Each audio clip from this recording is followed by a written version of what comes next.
Utilities Commission meeting to order this evening. It's 7:31 p.m. Unfortunately, it looks like the signal's outside battery. Clock over has died, so don't hold the clock. Refer to your phone, whatever you have to keep time. So, on with the Utilities Commission. First order is to approve of September 5th. I move that we approve the Utility Commission meetings on September the 5th, 2017. All those in favor? Any opposed? Let the record show we unanimously approve the minutes of the September 5th, 2017 meeting. Our next item of business under the Utilities Commission is operating funds on hand. Today, October 2nd, 2017, our total cash on hand in the Utilities Commission is $1,034,212.71. And in the capital funds for water and sewer hookup, we have $650,000 for a total of $1,684,212.71. That's a big jump from last month. It's gonna drop again. No, total funds from one. Oh, yeah. Dixon Valve's Is that doing their Dixon? thing in That's what I Lamont. thought, yeah. Okay. The next item of business for the Utilities Commission is the payment of the bills. Move to pay the bills as submitted. Is there a second? Second. All those in favor? Any opposed? Let the record show we unanimously agreed to pay the bills, which brings us to the always scintillating report from Bob Sipes. Hello, Mayor and Council. I'll try to keep it real brief. Every 3 years, we do lead and copper sampling. For some reason this year, there were 4 people we couldn't get samples from, but 4 other people stepped in and volunteered to participate. I just want to say thank you to them. It's going to keep us in compliance. Over at the water plant, we had some major tree trimming done.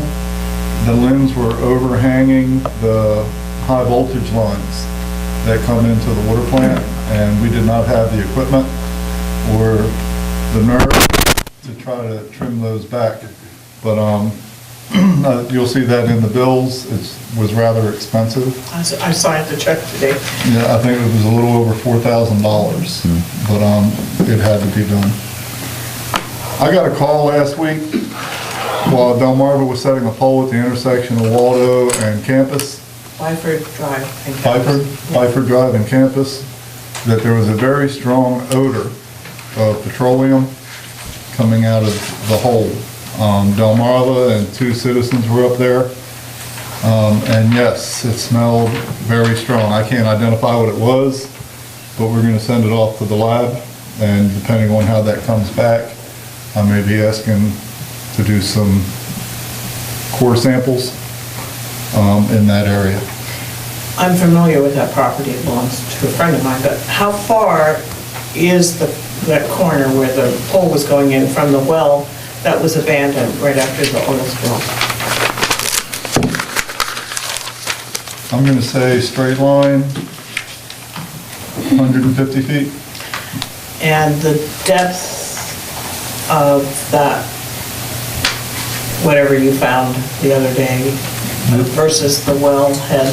The depth of the hole was just a borehole for a pole setting. Yeah.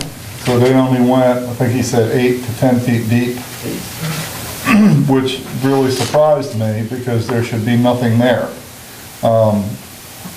It was very aromatic, but there was also a slick feel to it.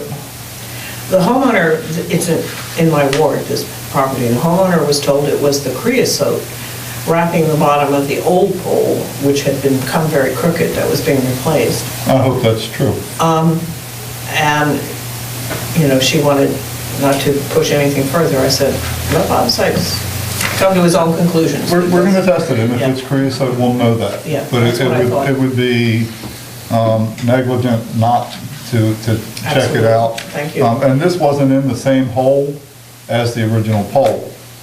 This was a different hole Oh. away from they didn't take the old pole out and drill that hole further. This hole was drilled about 4 feet from the original pole. And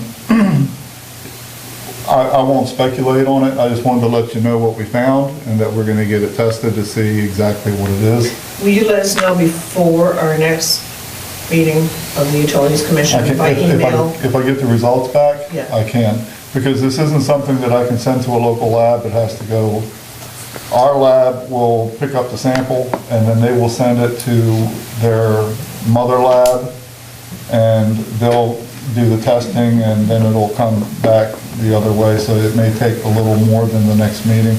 Do you have any feeling for what the general direction of flow is in that particular area? All the indications are that the flow would be almost directly down Byford. Right. Almost directly down Byford. We need a sentinel well further down.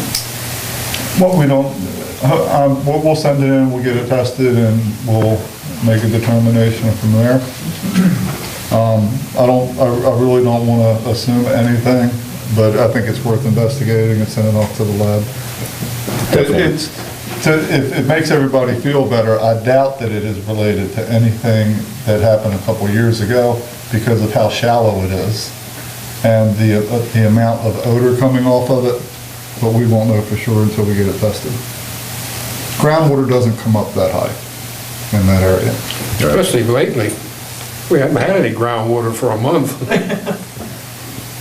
And that's all I have. Is the water softer than it used to be? No, it's probably about the same.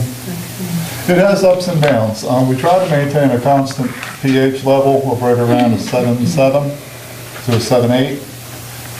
We do that to keep the metal in the lines from deteriorating and corroding into the water. That's also the same reason that we use the polyphosphate. We use a very small amount of phosphate because it adheres with the line and kind of puts a coating on the pipes. And that keeps copper and lead and steel from the lines from getting into the drinking water. And it typically will stay there on the sides of the pipe until we flush a hydrant, and then everything gets cleaned out and we start all over again. Okay, any other questions for Bob? Okay, the last item is payment of the bills. Which we did. Unless you guys want to pay the bills twice, We can. I think we can skip that. And is there a motion to adjourn the Utilities Commission meeting? Move to adjourn the Utilities Commission. Second. All those in favor? Any opposed? Okay, we are unanimously adjourned. Thank you, Bob. Yes, I got it.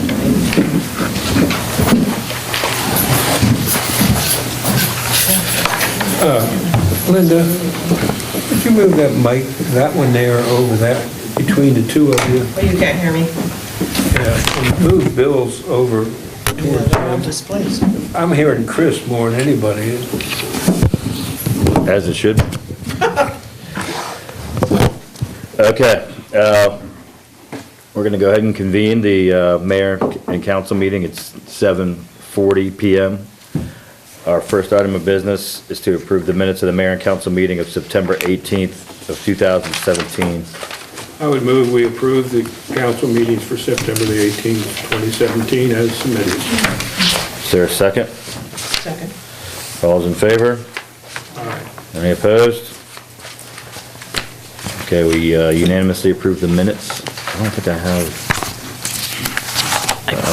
They were underneath the utilities that I gave you. Okay, hold on. Done? Yeah, got it. Okay, operating funds on hand for the town of Chestertown. Total operating cash on hand for unrestricted use is $534,468.11.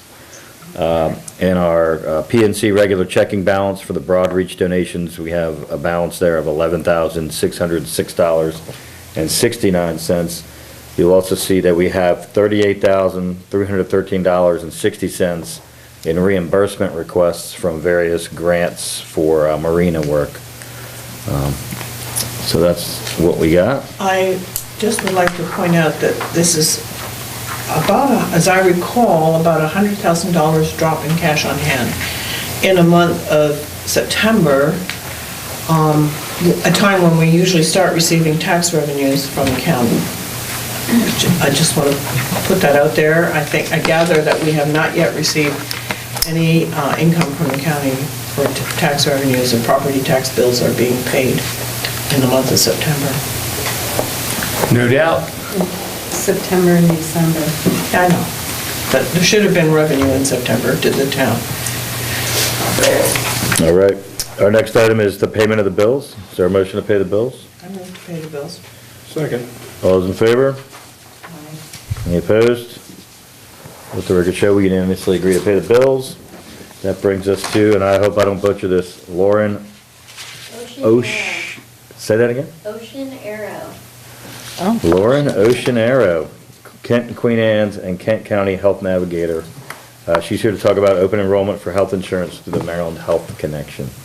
Yes, I work for a nonprofit called Seedco on behalf of the Maryland Benefit Health Exchange, and my job is to provide the Lower Eastern Shore free assistance with the Maryland Health Connection applications.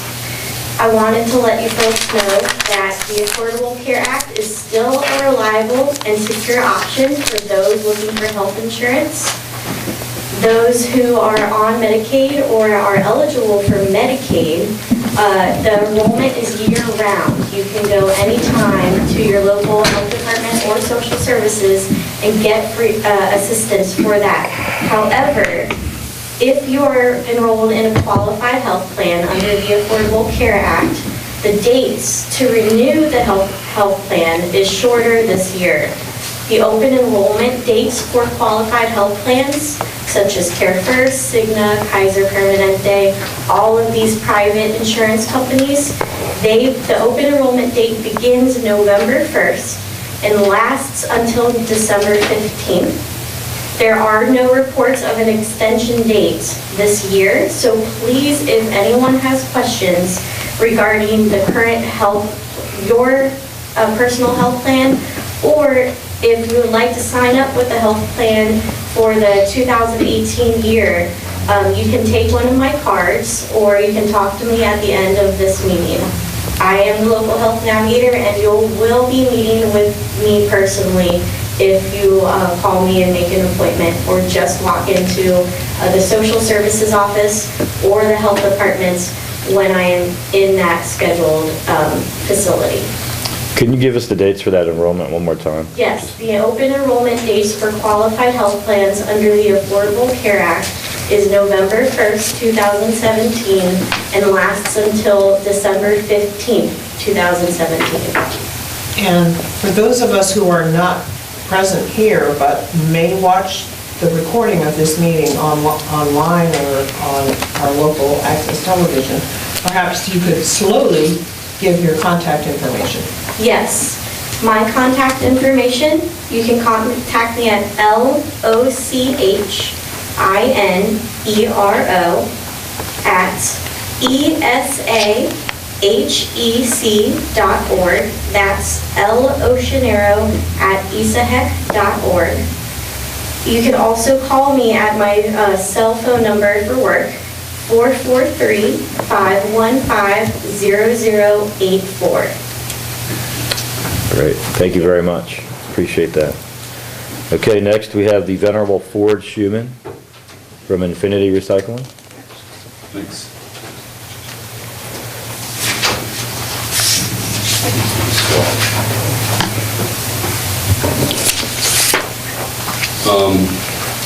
The Chestertown Environmental Committee is trying to make a small presentation each month about different subjects.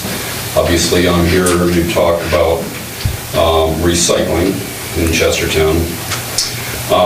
Participation is always an important part of how we're doing, and right now we have 1,367 participating households, which is about 58% participation, which is a good number considering that the program's totally voluntary.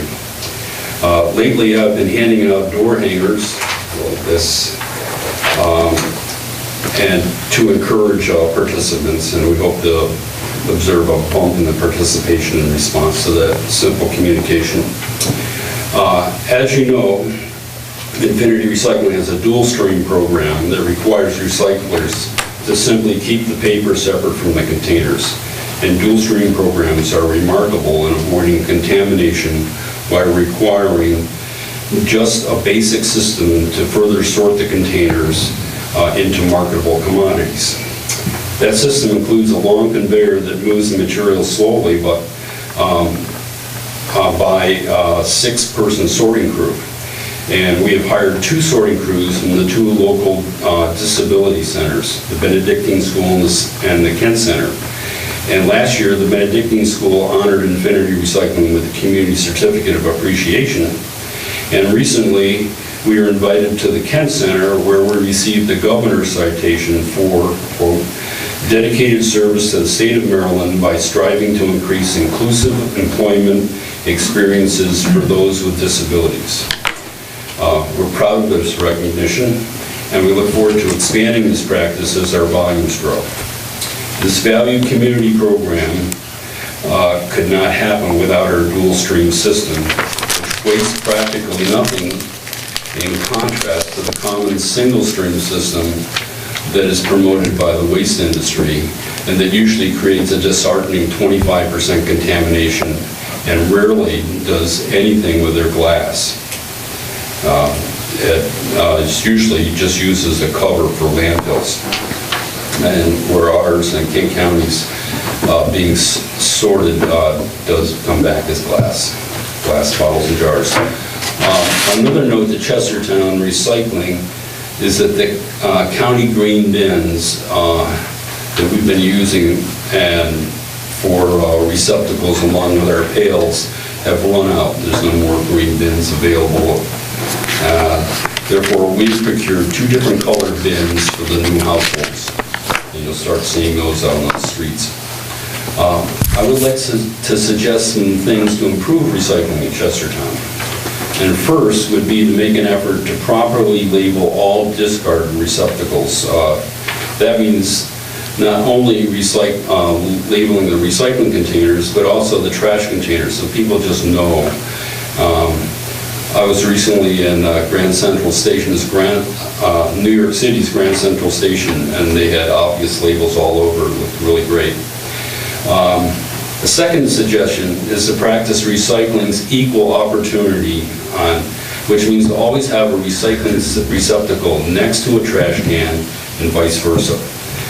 Once again, in New York City, it was pretty incredible. They all around, they had Times Square, and they had containers that were trash, paper, and bottles and cans. They're just, they did a good effort there. They're all over the place, and it would be great if we could do something like that. Let's see.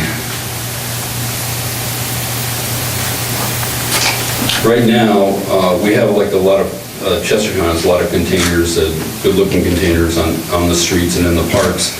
And they have recycling containers which look a lot alike. And they aren't together, they're like a half a block apart. And if you look in each of them, they have the same stuff. It's trash and recyclables. They really should be next to each other. And if they were labeled, trash, some trash stickers for the trash and recycling was a different color. Like the standard universal color for recycling is blue. And it would be great if we got some containers. They don't even have to be as big. I was just at a company in Denton that makes those containers that you use, and they have some really good-looking blue containers that are smaller, and now they've made it so that you can you open up the side and pull the container out instead of having to pull it up, which is kind of scary if it was full. And so I encourage you to do that. And also, we think that we could get some volunteers to paint the recycling containers blue, the ones that we have, or you can just take those labels off and just get new blue ones for all of them. But also in the parks, the people run around in the parks and they bring their water bottles with them. There was one in Wilmer Park, and the other parks I haven't noticed more than just a trash can. So it'd be great to do that. In Chestertown, to be observed as a town that cares about our environment. They just see that, and then and they would show that they're recycling intelligently. And the final suggestion would be to require that all events in the town guarantees that recycling is provided. A lot of the events around here do, but not all. I'd like to close by saying how proud I am to be living and working in this wonderful community. The Chestertown area seems to be going through a period of enthusiasm, and we've all witnessed the growth and support of Garfield Theater, Farmers Market, First Fridays, Music in the Park, Down Rigging, Tea Party, the Jazz Festival, Juneteenth, Sumner Hall, the Town Arts Building, Rails to Trails, the Waterfront Walkway, Create Gallery, the Sultana Building, Chester River Arts in their 3 locations, their Kids Spot, the huge studio tour, the HP Festival, all the parades and the exciting, our exciting Chestertown Marina is coming along. There's so many new places and things to do and organizations, I'm sure I'll miss some. I think the key to these wonderful developments is a sense of community and a willingness to support our community. I believe that to maintain this desirable, vital community, it's important for all of us to be aware of how our actions can help our community. This prologue leads me to point out how working with Infinity Recycling helps the community's well-being. Infinity has studied for over 25 years, constantly improving, bringing the best appropriate service to our area. We're totally local, hiring locally, serving our locality by providing an important service that takes stuff that used to be thrown away and with good practices uses that material to help create job opportunities by doing our small part in saving the earth. Thank you, Chestertown, for long time support. I look forward to continuing to make important strides together in the future. Okay. Your opening remarks, Ford, you said that we're at 58%, which Yes. is good because we're totally volunteer. Do you have some kind of suggestion that we can make it even better? Or how can we convince those people who don't recycle that they should recycle? I mean, Well, I've been recycling since the beginning, and I think most people in quite a this... bit too, yeah. I think one way is, a simple way is just, handing out these door hangers. I mean, if someone's there and they talk to me, I can talk to them about it. But what it does is it reminds them that this is available. And we'll just see how that comes about. The other thing is, I can gladly knock on doors, after 5 when people are home and talk to them. I mean, it's easy. I've done this other places, and it tends to be easy to convince people to recycle, especially if they just start out with something. Rarely do I have somebody just totally refuse. So that could be done. I know a letter from the mayor would be great, all those things. It's sort of like a constant reminder. I even found that by handing these out, a little feedback is that people are reminded that they can do it. They've sort of done it and gotten out of the habit, and now they're back and doing that. I've only been doing this I spent a couple days, handed out about 150 flyers. I guess we have like a little over 2,000, so I've got a long ways to go. But I was with a group of my friends, and a couple of them did not recycle. I think they are now. My argument was, they live in Kent County. Wait till it becomes our turn to buy the next landfill. Oh, yeah. And see what happens to your tax rate, your county tax rate, because that's going to be a tremendous expense. The farther off you can put that, these people were around my age. So I said, if you start recycling, we might not have to buy that. Maybe your kids will, but you won't. So. Right.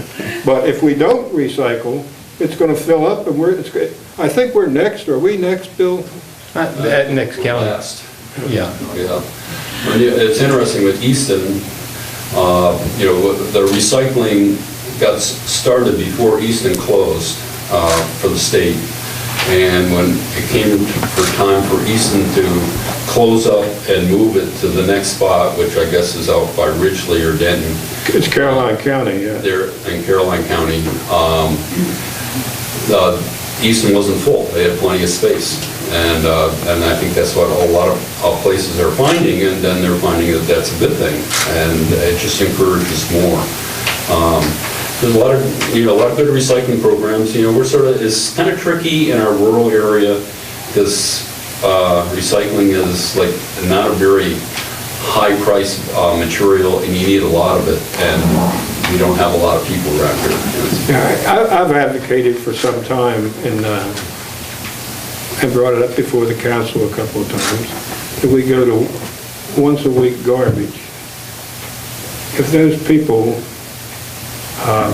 had to put up with their garbage for a whole week in the summertime, they might recycle a little bit, and they wouldn't have to do that, but it doesn't seem to go over well with everybody. It's hard in Chestertown, because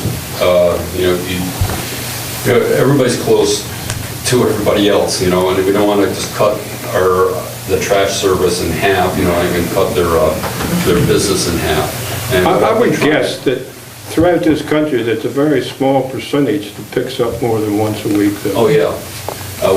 What I've been researching is trying to figure out if we could start taking organics, and we could have those trucks pick up the organics once a week, pick up the trash the other time. And it's just the logistics of getting that to a composting facility. There's one nearby, and the nearest one is about 50 miles away, up in Aberdeen. But they are willing to come here, or they're willing to accept a truckload of stuff. They'd only charge $50, and it would be more than a few tons. So that would be nice. And places that have done that and have good recycling programs, they have actually cut their trash to once every 2 weeks, because there's nothing in there that smells. I also convinced them that we pay a tipping fee for when we take all that trash down there, So that's like good. I was looking back at my notes from all the various meetings I've been to while I'm on town council. 2.5 years ago, exactly, the 19th of March 2015, you reported to the environmental committee that we're at 50% participation. Yeah. So we've gone up 8% in 2.5 years. We need to, do something more to improve that. And if you can get organics, composting, recycling. I lived in a place for many years where we only had trash pickup every 2 weeks. And every household had a compost bin and a kitchen bin and instructions on how to, manage those bins. It's becoming more and more popular. It's an expense, though. But yes, and it would be an expense to provide all those bins, for sure. That was in Canada? Yeah. Yeah. It's cooler in Canada. You can wait 2 weeks to empty your garbage. You can put well, it's not the garbage as well. There are plenty of ways to deal with the compost bin, yeah. Gord, I remember one time you talked to us and you gave us a listing of the areas that weren't recycling, the areas in town that weren't recycling. I'm not sure what happened to that list, and I can't remember. Just about every section in town recycles, and they're pretty evenly. It's not like one area doesn't do a bunch, as far as I know right now. And, it's funny, like, I set up a couple households every week, but rarely are they new households. So usually households where somebody moved away and somebody else wants to set up. So, we're just sort of eking forward, from 50 cents 2 years, 50% to now 58%. Well, if somebody puts their recycling out twice a month, is the town charged for just 2 pickups at that house? Well, twice a week for recycling, we're only around once a week. I know, but you come around my neighborhood on Friday. So let's say I only put my recycling out once a month. Is my house charged by the month or just for the one pickup a month? It's charged, you're charged as a participating recycler, and we bill by the month. You bill whether I put it out or not? Right. If you stop for quite a while, you aren't participating. Okay, recycler. so We think you're, I don't have the current budget in front of me, but we budget about $60,000 a year for the recycling pickup. So if we had another 25% increase in people participating in recycling, are you going to up the charge for the well, town? right now, we charge per participant, yes. And what that does is, that puts sort of responsibility on us to build participation. And if we wanted to work out a deal where you want the whole town to recycle, then we could do that. I've done it both ways.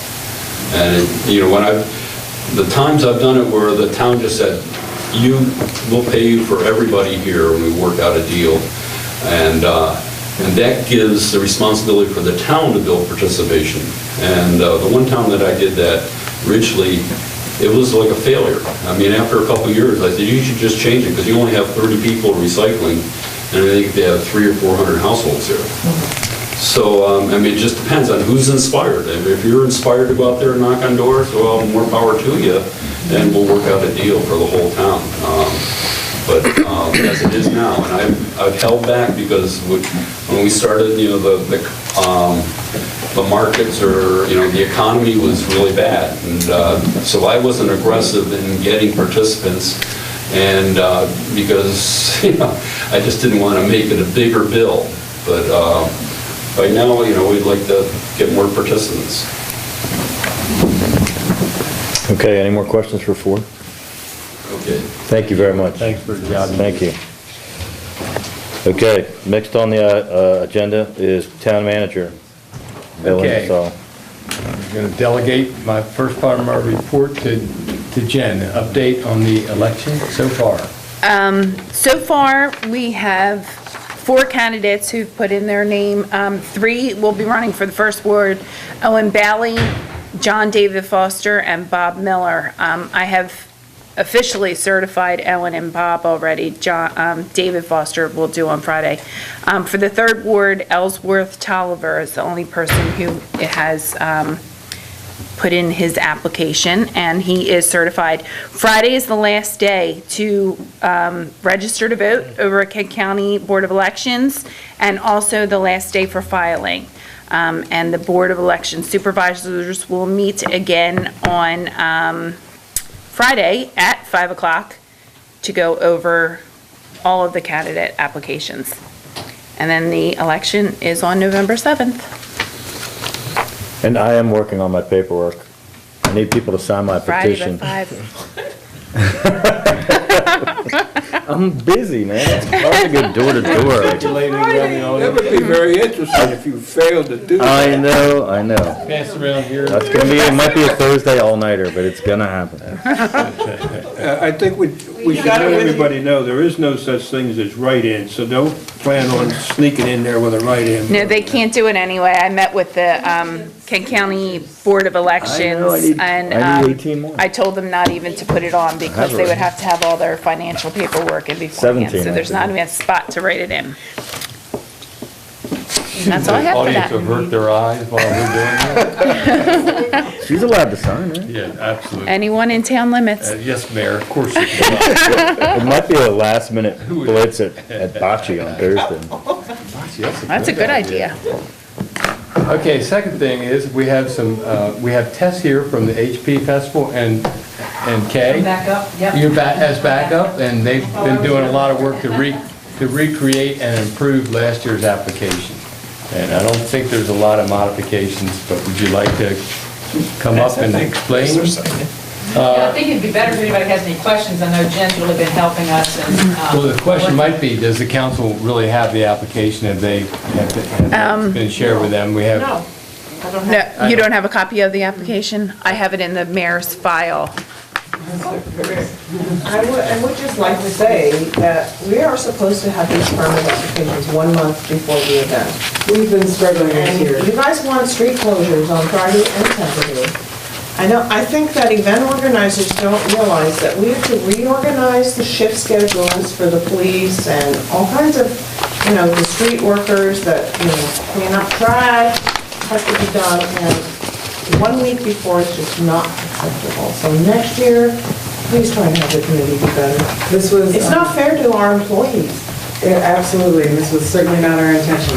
I want to let everyone know the reason everything was a little different this year is we were contacted over the summer by Warner Brothers Entertainment, and who own the rights to the Harry Potter trademark, and we spent a long time going detail by detail through every single thing that we do, and you would not believe how much they already knew about the festival and what they would rapidly changed. And so the good news is, they did not tell us to stop. They said it supports a nonprofit, and we're happy that it raises money for that. And it just means they had us change a lot of specific things. You'll notice we no longer call it the Harry Potter Festival.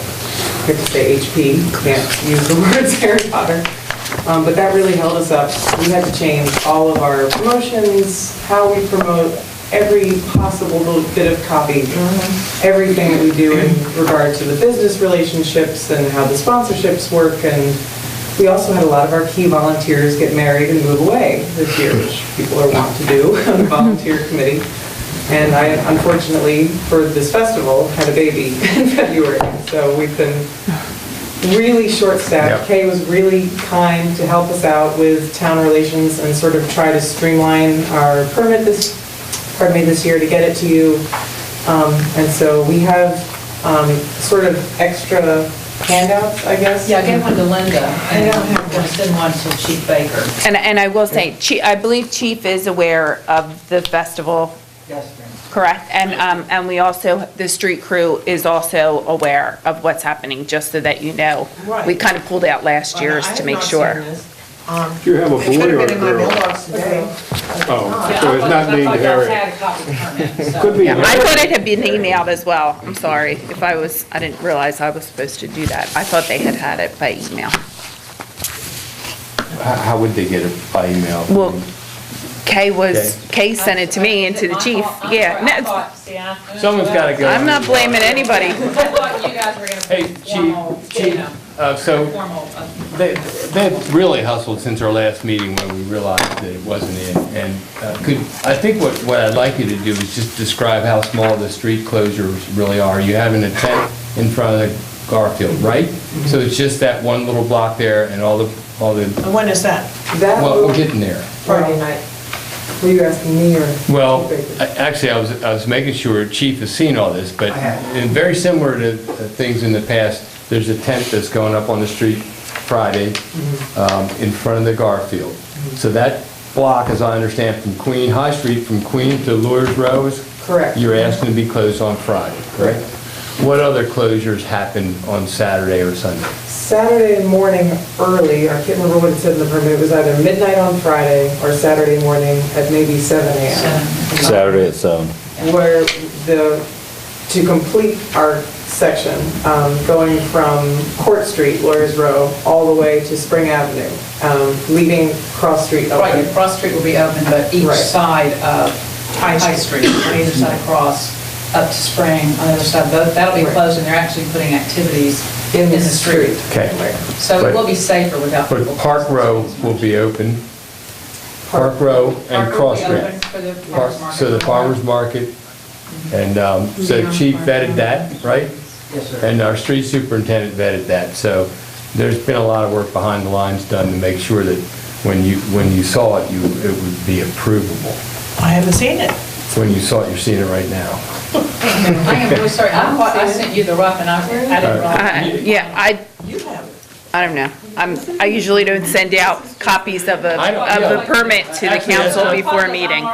That's really not the way we've done We this. have not We haven't ever- always shared the applications with the council. We present them at a meeting, generally beforehand, but this is late, but it's happening, where we go over these things, and they have a 30-day rule on street closures. Anything else, not really. So you could stand here and tell us how the festival's gonna go, how much it is like last year's or the year before, and still get an approval. It's not that we send it out by email, and I think that's where the confusion is Yeah. here. You don't I've really get never permits in advance Done that. about this. So, okay? That makes So everybody knows that what's happening here. So So you were talking about Saturday's closure is the Second Street. Anything on Sunday? No. When's the tent leave in front of the Garfield? They're picking up the tent very, very early Sunday morning. So It's really- price rental. I believe CJ's got the guys coming. So by sometime Sunday, the streets will all be back open? I believe it is 7 a.m. again. Okay, Was the- so what we have is a closure on Carter Street on Friday, which becomes all of High Street, from Queen to Cross and from Cross to Spring. And that's to make it safe for... Memorial Plaza too, because that's where there's going to be some overflow vending Wait a minute, the Memorial Plaza, you're closing that? on Saturday. On Because Saturday. I just said that a few minutes ago. and- Well, you said, You said Park Park Row. Row, I Park- heard Memorial. Oh, okay, I'm sorry, I meant Park Row too. Yeah. I meant Park Row. the We, space. quite often, we close Memorial Plaza. Have you checked with Emmanuel that there's not a funeral or a wedding on Saturday?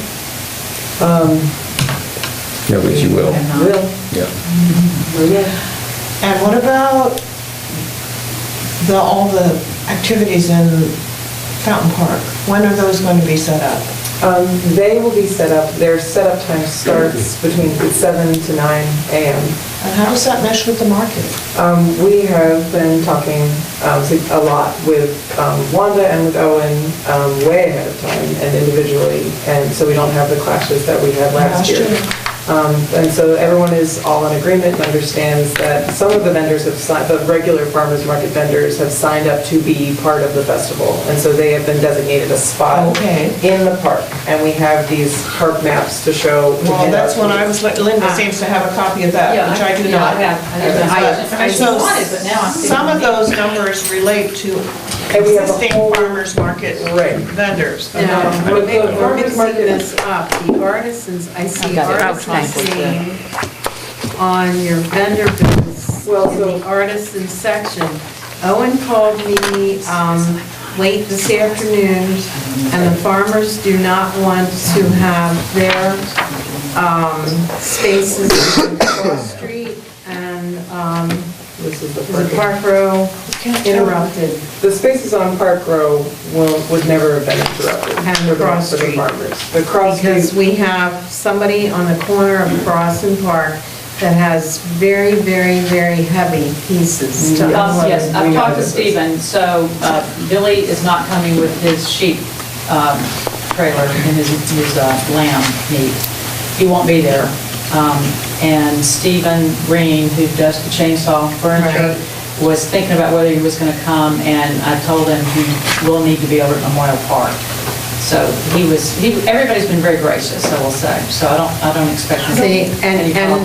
you He's know- really the only one that would need to move from. Please don't take this the wrong way, but you're asking these people to basically close their storefront for another event that they aren't invited to participate in. And the only event that actually moves the farmers and artisans market is the Tea Party Festival, and they are incorporated in the Tea Party Festival. They're not displaced altogether. that's the farmers who are the vendors, the regular farmers market attendees who are there every Saturday, who have not signed on to be part of the themed festival this year in the park, will all be in Memorial Park, and that's why that street is closed, it's for them. I'm sorry. So they're not, they have a space. Is your in- permit state there? It does. Yeah, and actually, Linda, I think Your only like request for your three, permit? the vendors, Wanda asked for 3 to 5 spaces, and she's not sure that she's gonna need all 5, she may not. And Stephen Green, I just said that we wouldn't need him to move to Memorial Park, and so I left him a message to that effect. We were thinking about letting him stay there, but then when you see how there won't be parking on the rest of Cross Street, and there'll be a lot of unloading and loading there, it just seems safer for everybody to have Cross Street not be interrupted. But there is no other farmers market vendor who is being affected. And then at all. you're gonna have to make absolutely sure that that crosswalk sign is in the middle of the road, because that is a dangerous section of the road on Saturday morning. You know, We're stop- hoping that having no stop parking will help pedestrians. I think it'll be safer without parking, they are actually more visibility. But Yeah, but- it's a good point. You've got to have those pedestrian, stops for pedestrian signs out there in the road. I watch it every Saturday morning, how people fly through there. Yeah. Well, last year, that's why we were motivated to close the streets this year, because last year, I saw somebody get bumped by a car as they weren't paying attention when they were walking across Cross Street. And so we thought, The cross street is the state road, right? Yeah, the cross street's not closed, is it? no. It's the What I'm crossing saying- on Cross Street that we're talking about. What I'm saying, So- having the sections of the street on High Yeah. Street closed means that It'll make it a lot safer. So Okay. I'm not sure I understand this map, because there are no street names on it, it just refers to quadrant Yeah, two. the stage is everywhere, it usually is by the nearly new, so the arrow. That's So this is Park Row. Yeah. I don't see any farmers. Well, those vendor things are right up by the fountain, so the street is kind of off the right. So you're saying the farmers will be in their regular Yep, places and even in the here? corner there, like, the dog biscuits, the dog treats. But Steve isn't gonna be there? Bundle of people. Steve is not gonna be right there where he is. So this It's is- actually, Linda, at first I did say to him, hey, you know what, I think you can probably just stay where you are. And then when I saw him loading up, at the end of it, he has to pull this big trailer up and Right. load everything back up, and it'll be a lot easier for him and safer, I think, for him to be over on Memorial. So who's Plaza gonna be and- over to Memorial Plaza? He'll be there, and 3 to 5 other artisans will be there. Oh, okay. That's Wanda's setup, and I haven't talked to those It individuals. sounds like you've been working a lot with these guys. Kay, I feel like are there's you, been good dialogue. are you gonna be around when all this goes down? I'd be there Because I at think 7. that's I'll be important. there at 7 I'm there at a.m. 7. Because I don't want the phone calls. With my armor on. No, Yeah. I feel like everybody's been very cooperative, everybody seems to understand. They have been. They're We've gonna had a be lot of shifting good a little bit, but conversations. they'll be there, nobody's being told they can't come to the farmer's market or have to move, except Stephen, and he just has such a big space. Yeah. And a big loading issue at the end, I think it'll be better for him, actually. The benefit of the end of it all is really that everybody is more understanding now about how the whole point of us doing all of this silly volunteer work all year long is to bring more business Oh, to yeah. town. And so the farmers market vendors benefit, the people that come in benefit, the businesses that are brick and mortar businesses benefit, even the businesses that are out of town who are sponsors have seen benefits. Kent Schools had new students enrolled because of the Silly Festival. And so it's supposed to be to support the town. And if it doesn't do that, and it doesn't serve that purpose, then we have to change it. So we're always trying to make it better. And So always- their Tea Party Festival does the same thing in downright. Right. Well, they're all wonderful. But so that's, if there's anything wrong, we've always tried to take every piece of criticism and make a change to make it better. Look, I want to make this really clear. Your festival is awesome, and you guys kick butt with very limited resources, and we really appreciate it. And so, for my money, this is like an incredible, big bonus for the town. And the weather's This is gonna like be the better fourth this year. year, Don't say it too much because I'm nervous about that. and in a very short time. I mean, this is, if the weather is nice, it's as big as, it's almost as big as Tea Party in certain ways, in that I think it brings people into the stores more than almost any other event that we have, including Downring and Tea Party. So you're getting a little pushback because of the timing. It's not because we don't appreciate your effort, and I get it, like, life gets in the way, and And I heard I that the just think party it's a at the great Garfield's thing. I been don't- sold out for 2 months. We put tickets on sale September 1st, and 4 of the events sold out within a week. And so we have That's tickets fantastic. left for the Friday night and Saturday night events at the theater. So Fantastic. And I apologize if I created any confusion, but I'm learning a lot for the Dickens Festival, I'll know what I need to do. all right, so what do we need to do for this permit, Bill, to make this work? Chris had it in front of him. Oh, don't blame me. Just let me know when you want me to do All right. things differently, and Do you I'll need a do motion? them. I move that we grant the permit for the HP Festival this weekend, what is it, October 6th and 7th. 6th and What kind of 7th? a threat did you get if you used Harry Potter? What are they gonna do to you? Copyright. They'll send a cease and desist letter and say, please. Sue you or something? Yeah. No, and we are very lucky. We have a copyright lawyer as one of our volunteers who's good. been batting for us on the phone with these conference calls with Warner Brothers. And they gave us the stamp of approval, and so they, of course, revoke it. Sign once to How many other Harry Potter festivals are there? So Yeah. that's fascinating. When we started in 2014, there were 3 in the world. There was one in Denmark, one in Chestertown Hill, Pennsylvania, and us. Yeah. And now there are 40. And wow, you know, we're talking all over the country, India, Japan, and they've been contacting us saying, how do you do your festival? And we're like, But that's also why their lawyers, Warner Brothers lawyers, are now all over this. They're trying to figure out, as they go, what they're going to allow and how what do we not, because keep it's control wrong. over their copyright? Because Right. otherwise they're So gonna. you offer them a booth to sell merchandise? There you go. Easy. And Hewlett Packard leaves you alone, right? Somebody else said that. They're just so happy, go ahead, everywhere. But buy the ink. So just to reiterate, Chief, I want to make sure that you guys have been working with Chief Baker about the closure so that it's not like a surprise to the police. Okay. Well, I'll second Liz's motion. okay, so there's a motion to approve the permit, there's a second. All those in favor? Aye. Any opposed? Let the record show we unanimously approve your permit. Thank you all very much. Thanks for all your hard work and, A lot more organized next year. Sorry we gave you grief. We always try to do better. this daggone babies. There are no more babies. Babies, are you sure? No, that's not personal. Okay, thank you, guys. And so, I'm sorry, but I do have You have babies. babies. Oh, yeah. Yeah, take care of that. Thank you all very much. Yep. So council, last year, and maybe the year before, we were a bronze level sponsor for the Health and Wellness Expo, this year being held on October 19th from 8:30 a.m. to 1:30 p.m. That's a $250 sponsorship to provide refreshments for more than 300 people expected to attend the event. As you know, Home Porch is right upstairs, so it's not very hard for them to come and ask for this. I think it's a good cause, though, and do you want to continue to support it? Is it at the middle school? It's at the Kent County High School. High school's been there for a couple of years now. Yes, I move we continue support. What's the silver sponsorship worth? Is the county It's out of doing our anything? price range.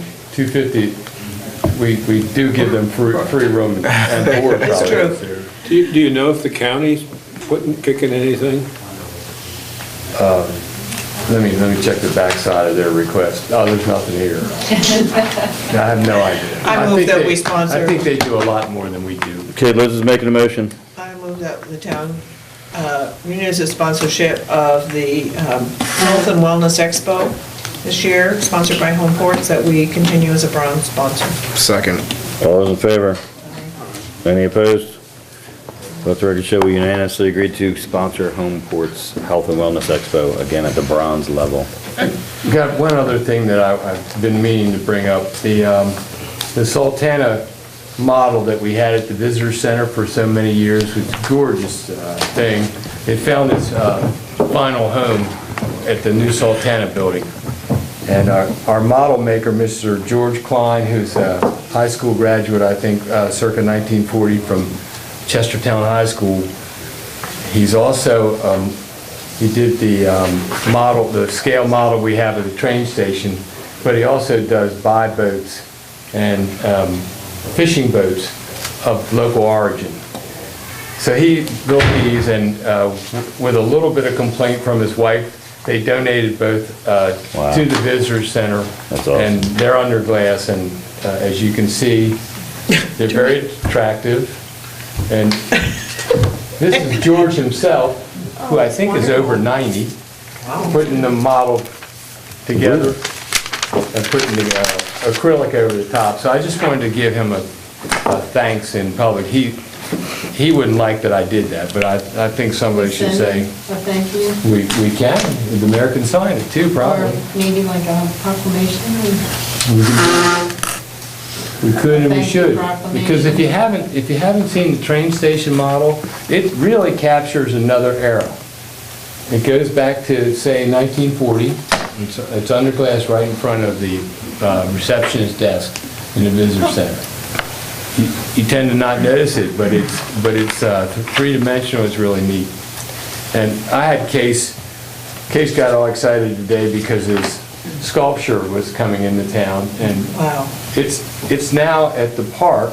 This is the sale And this. Broad reach. This is the broad reach sculpture, this is the wave, and it's being welded into place. And the thing is, the dirt, we'll be bringing in load after load after load of dirt to sort of simulate waves, and it's not really done. When you look at it, you'll say, hey, it's really high out of the ground.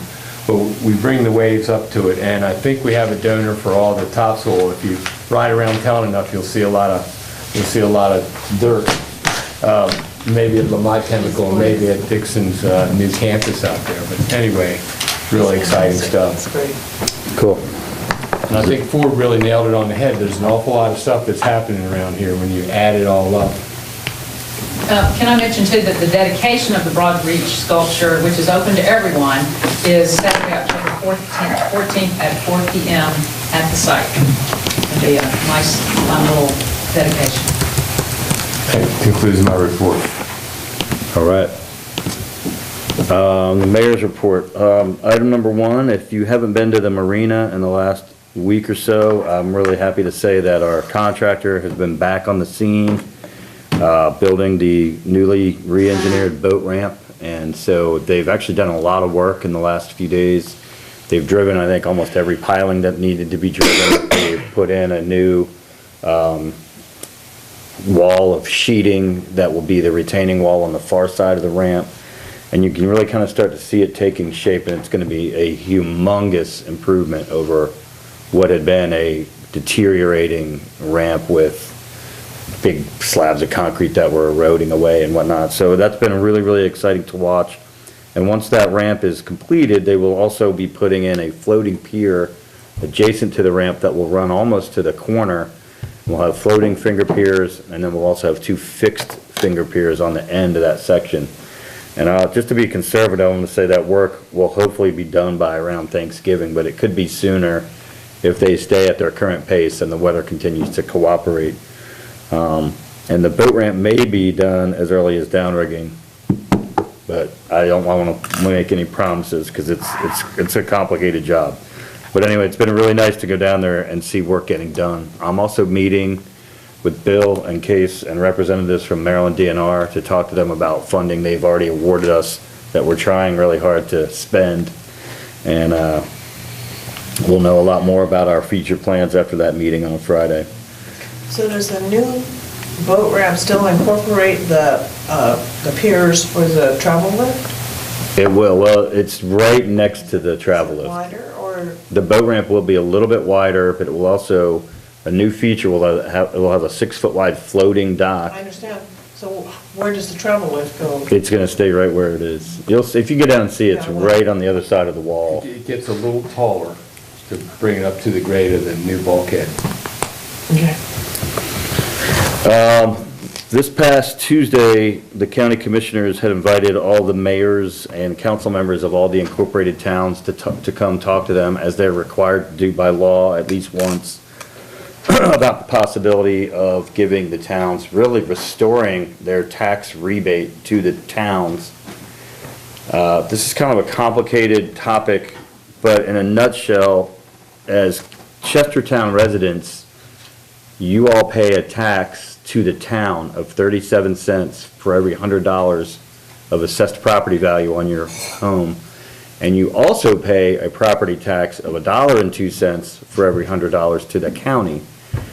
And so the question that we continuously bring up to the county commissioners is, we live in Chestertown and we pay you the full tax rate of everybody else in the county, but we actually receive fewer services than your other county taxpayers, particularly when it relates to police and road crews. So the example that I've given numerous times is when there's a blizzard in the county and there's 12 inches of snow, if I live out in Goltz or Massey or Fairleigh, a county snowplow with a county paid employee on the county tax dollar comes and removes all the snow from those neighborhoods.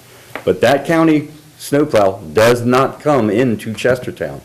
Chestertown's roads get cleared by our county tax dollars paying for our own snowplows with town-paid employees.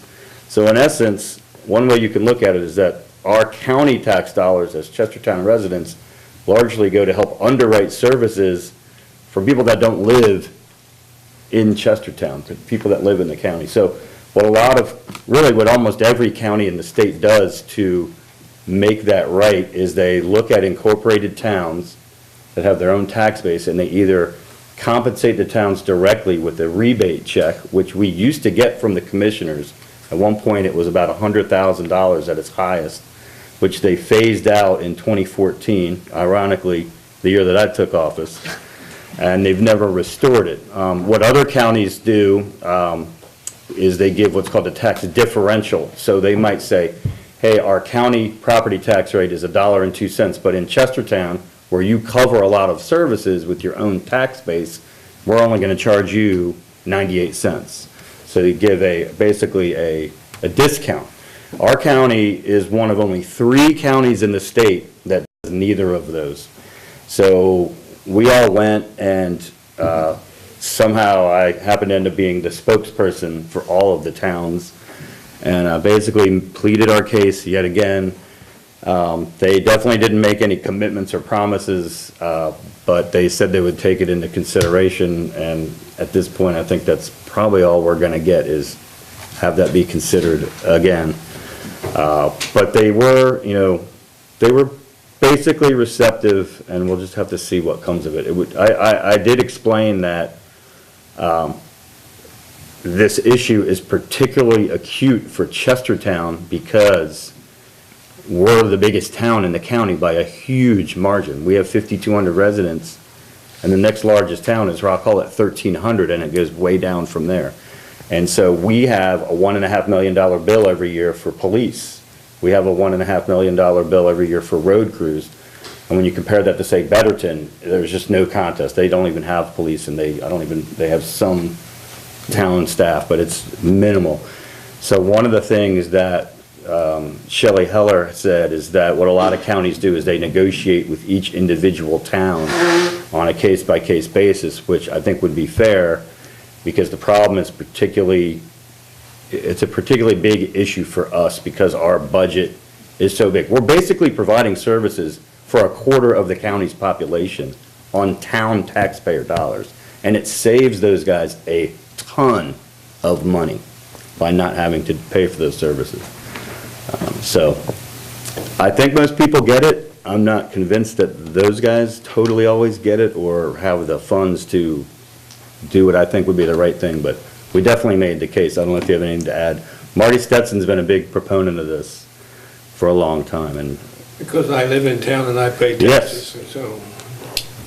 But I do think that, I've heard them say, well, we'll just take over your police department. I said, are you prepared to double the size?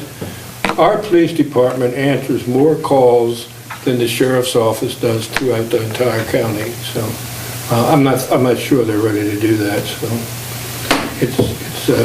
I said it at the meeting, and I'll say it now, it's the right thing to do, and I'm hoping they'll do the right thing. And I'm hoping someday we get somebody from Chestertown that's on the county commissioners. Hear, hear. Well, one of the commissioners lives in town now, but he's not running for reelection. yeah, that's true. Pardon? One of the commissioners lives in town now, but not running for reelection. Yeah, I know that, but So Doesn't help us. we're still, Okay, so anyway, that's still a fluid issue, but at the very least, we made the case, we went in and made the case a couple months ago, but their budget had basically already been formulated, and it was way too late. So at least this time, we made the case early enough that if they're sincere in considering it, they have time to make some changes to their budget. So we'll see what happens. The 3 other things I have all have to do with Board of Election Supervisors. As you guys know, the election's coming up on November 7th, so we have 3 people that need to be reappointed. The first would be to reappoint Don Cantor to the Board of Election Supervisors as Chairman of the Board of Supervisors of Elections. So move. so, you moved? I did. He did, I'll second.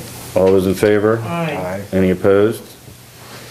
So let the record show we unanimously agree to reappoint Don Cantor to be the Chairman of the Board of the Supervisors of the Elections.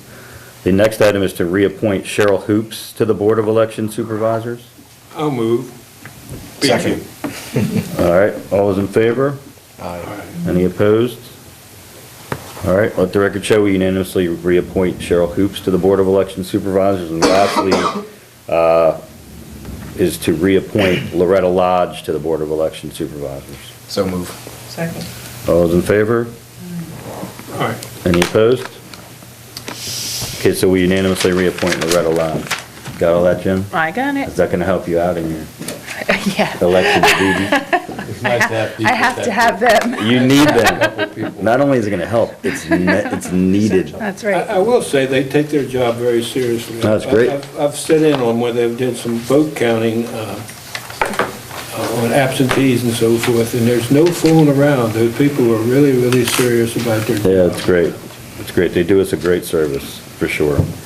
So ward reports, I wanna say it's your turn this week, correct? I think it is. All right, let's start with Ward 1 over here with I Liz. really don't have much to say about Ward 1, except that we apparently have 3 candidates running for my seat.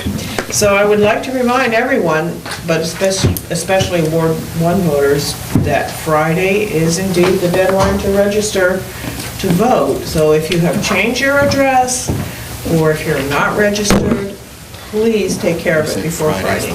Turnout is important. Okay. Thank you, Liz. Linda. Okay, in addition to the HP Festival this weekend, the Historical Society has their 48th annual Historic House Tour. I think it's 255 houses on High Street and Cannon Street are on the tour, and the tour is from 1 to 5. Tickets in advance are $25. If you want to wait until Saturday morning after 11 o'clock to buy your ticket, they're $35. But you can reserve your tickets by calling the Historical Society, which is 778-3499, or going on their website, kentcountyhistory.org. Now, this Friday is First Friday again, and the Ghost Walks will be starting First Friday at 6 p.m. It's $12 for, I forget the age cutoff, but it's $12. So First Friday, the Ghost Walks will start at 6 o'clock, and then Saturday, the Ghost Walks will start at 6. They're all through the month of October on Saturday from 6 o'clock or 7 o'clock. And you need reservations to go on the Ghost Walks. This Where first... do you get those, the historic society? Mhm. Or you can go on their website, which is kentcountyhistory.org. The Kent County Historical Society lecture on First Friday always begins at 4 o'clock. It's 4 to 5, and then everything else starts at around 5 o'clock. This Friday is Kevin Hemstock, and he's going to talk about the Chestertown Cannon, the ghosts at the courthouse, Old Chestertown Cemetery, where is the Old Chestertown Cemetery? Do you know? It's right by the courthouse. It's always... Well, there was one there, and this one's fairly old. Maybe it's this one over here. There's one other one The that got truth moved. about the Tea Party, I know, this one's intriguing. Millington money, I'm not sure about that. Well, we've talked about the murders that were in Millington. Exiled editors, the Galena Silver Mine, and buildings that have been moved, and fires and explosions. And we've had a lot of talks about the defense plant that blew up. And the lectures are an hour, and they're very, very informative, but you need to get there early because it's full. They can only put out so many chairs because of the fire marshal regulations and the occupancy regulations, and you might get turned away, but it's really interesting.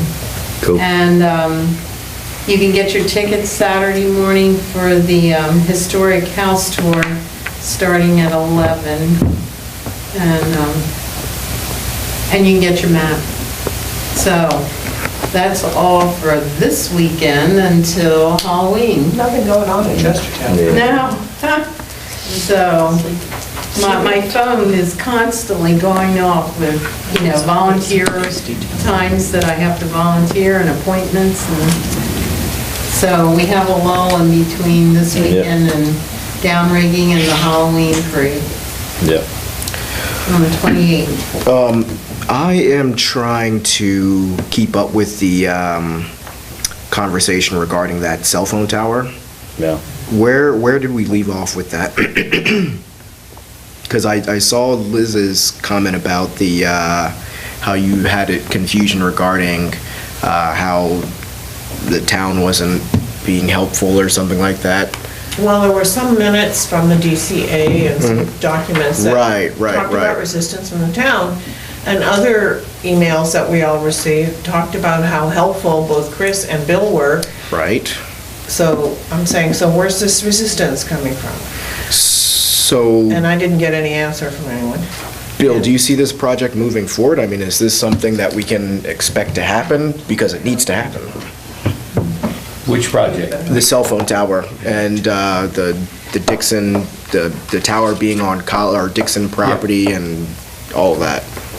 Well, I too read that email, and not to be defensive about it, but there's some non-facts in it that really I don't want to discuss here. Okay. I will. Anyone can apply for anything, and I think the lady who built cell towers knows that. I've got emails between her and me, and lots of them. And also, I've communicated with the college, so there's remarks about the college getting rebuffed are totally false. Right. There's also one other thing. I think that Dixon Valve has changed their, requirement that nothing go beyond 4 years to 10. I think Brian Matthews sent an email to that effect. So I think it's a moving target.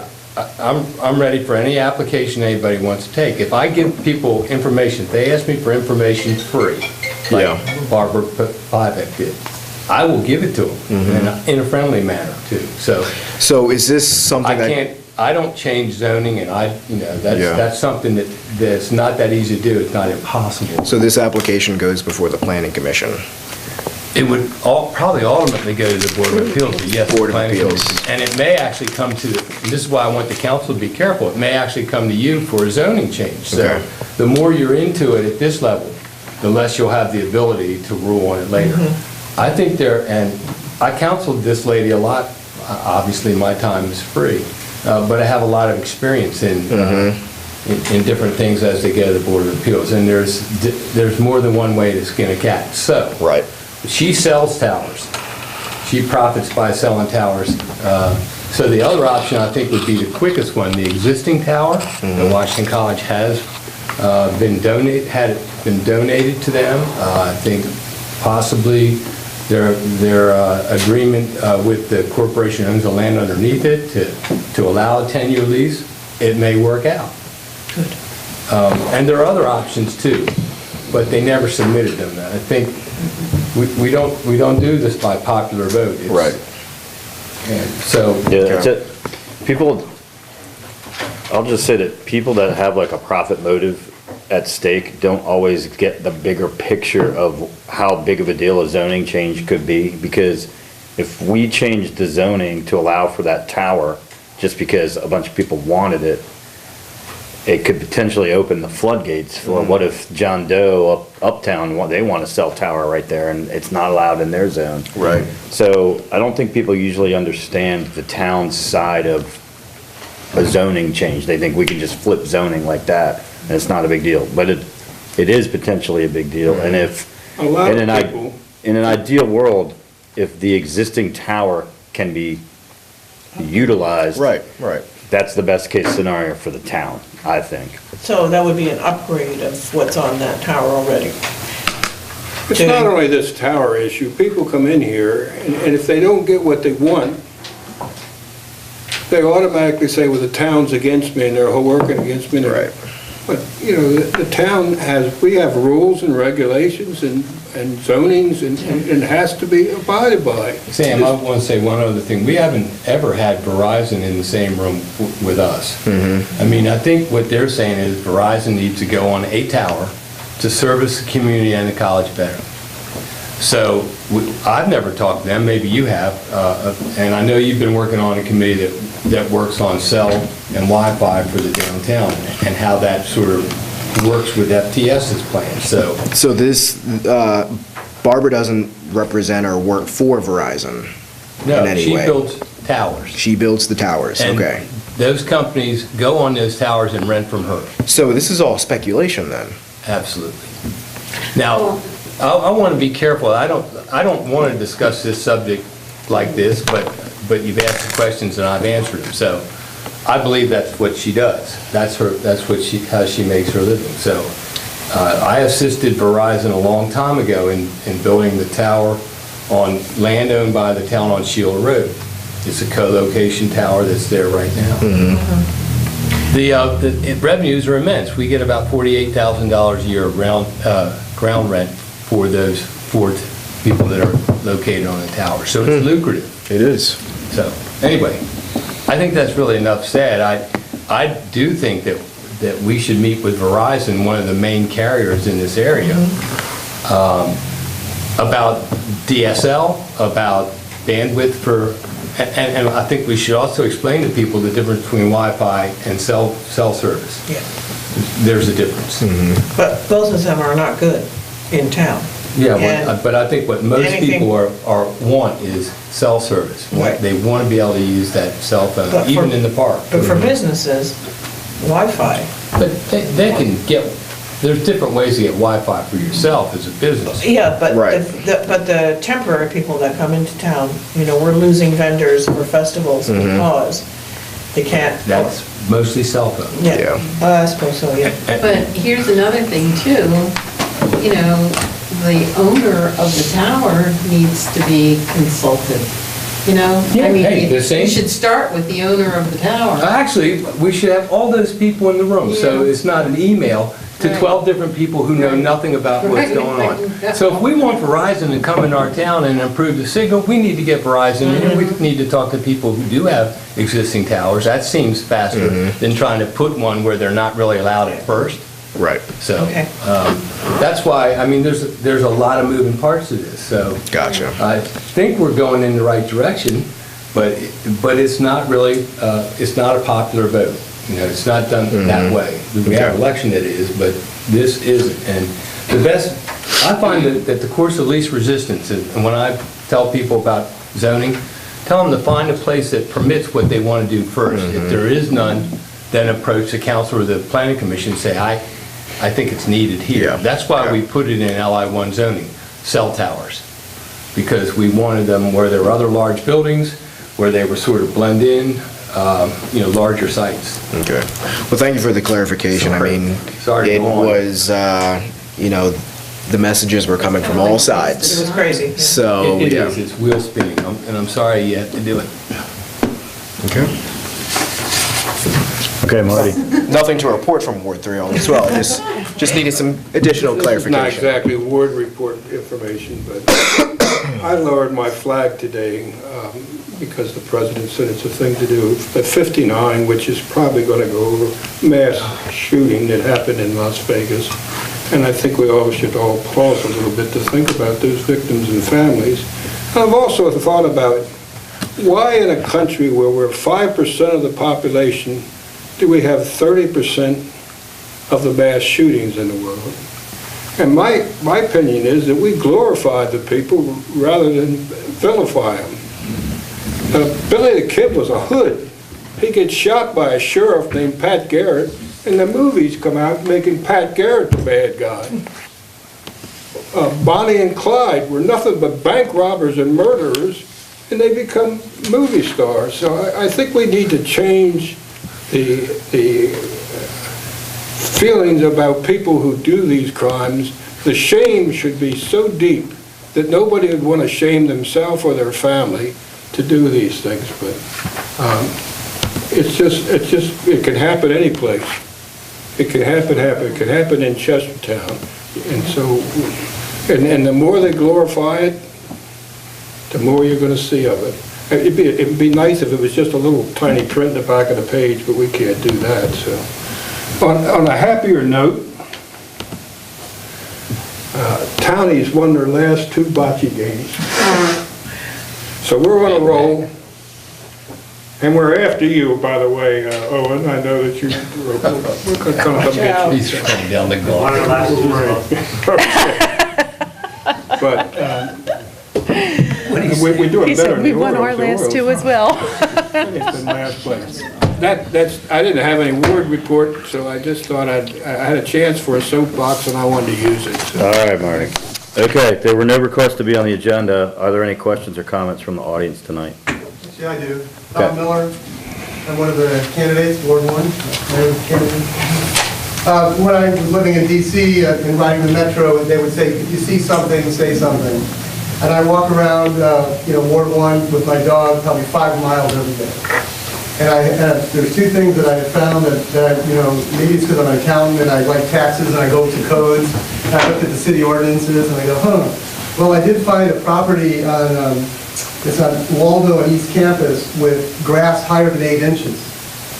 And it's got a sign in front, it's a Rosendale Realty. It's a house that's being sold, but nobody's mowing the lawn. It's just, something needs to be done about that. Waldo and what? I wrote it down, Waldo and East Campus. Never mind. You know the one? You wrote it down. Yeah. So that section was section 54-1. Maintenance of property free from weeds or I think other the noxious gentleman matters died. required. I think it's an estate. Bob Ruler. Yeah.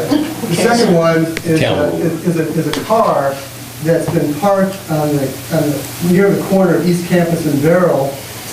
It's a large van. It's got Maine license tags. Yes. And they expire in January. And with living in Montgomery County, if you leave, and by the way, just quickly, that section is 159-3, storing and parking or leaving vehicles dismantled. And in this code, it says, in no time should a vehicle be just junked or left on the side for more than 72 hours. This car has been there for 72 days. That car appears and disappears, gets retagged and comes back. Well, what happened was... Stored it over a season, I think. What happened was that vehicle was parked in the driveway very close to it. They redid the driveway, moved the car out, and didn't put the car back. I don't even know if you can start it. It looks like... Is it a car or a van? It's a station wagon. It's a van, Big old it's like a Woody's. camper van.